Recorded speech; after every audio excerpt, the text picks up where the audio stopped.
Metal Gear Solid Survive has finally released this week to the general public, and it has a lot to live up to since it is the first game that Kojima was not involved in since the very beginning. Many fans of this franchise have eagerly awaited this title for one reason or another, so let's see how it stands up, shall we? First of all, I would like to preface this video with my own Metal Gear experience. I entered this franchise at Ground Zeroes, and while I thoroughly enjoyed the gameplay, I found that it was an overpriced demo that was designed to squeeze money early out of fans' excitement for Metal Gear Solid 5: The Phantom Pain.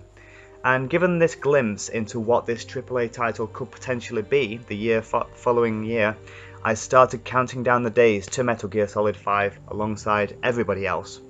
And as of early last year, I fully finished the Phantom Pain to completion, including the multiplayer, and was overall disappointed by this apparently legendary series of games.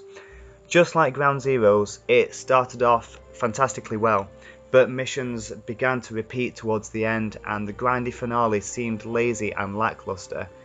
And knowing what happened behind the scenes with Kojima and Konami at the time of development, I can understand why the finished product petered out towards the end, and I pretty much gave up on the fact that I was ever going to play a Metal Gear Solid game that lives up to the franchise's legendary status, without going back to the originals, of course.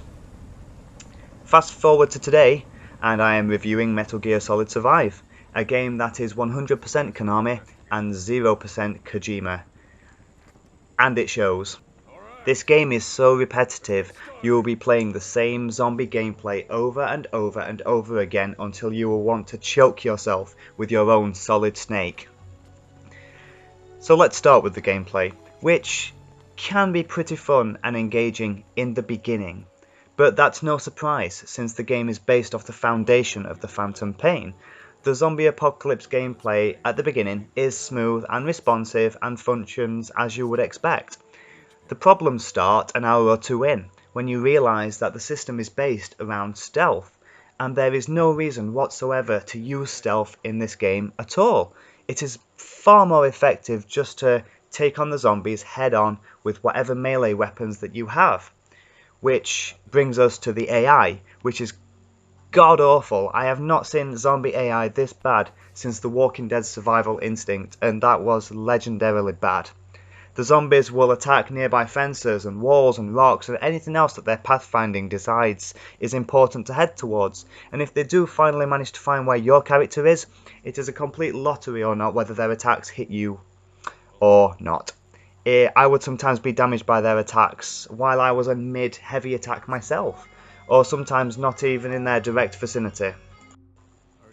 Afterwards, once you kill all the zombies in an area, you can then very slowly loot every single individual body for materials for some of the worst goddamn crafting I've ever seen in any game, which makes me wonder why I should bother doing it at all, and for a lot of the times I didn't. The visuals and the music are standard for this type of game, but they never really stood out, and I was always too focused on the god-awful repetitive gameplay to worry about anything else. To be perfectly honest, after about 8 hours of playing this game, I uninstalled it. I found the demo much more fun, but that was probably because there was nothing in this game that wasn't in the demo, or the beta should I say. A short, boring story about faceless, nameless soldiers that you don't care about, and the gameplay that is unique for the first 2 hours but becomes stale very quickly. This is not Metal Gear. This is a poor excuse for a zombie horde game with a lackluster story that has the Metal Gear franchise plastered on it, and that's coming from somebody that entered at Ground Zeroes. I do not have the love and respect for the franchise that some fans do. I can't imagine how angry this game makes hardcore fans that have been with it from the beginning.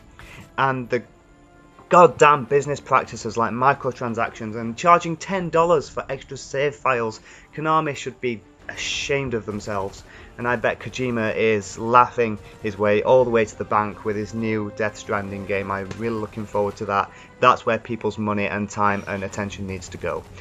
This game is an overall, I would say, 4 out of 10. It's a below average game if you judge it just as a standalone game, and it's possibly even lower if you acknowledge the fact that it's a part of a Metal Gear series.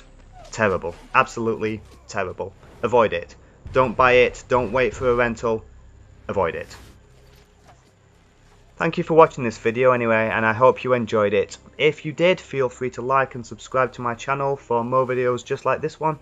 If you wish to support me in any other way, you can visit my Patreon and other social media platforms that I use by clicking on links down below.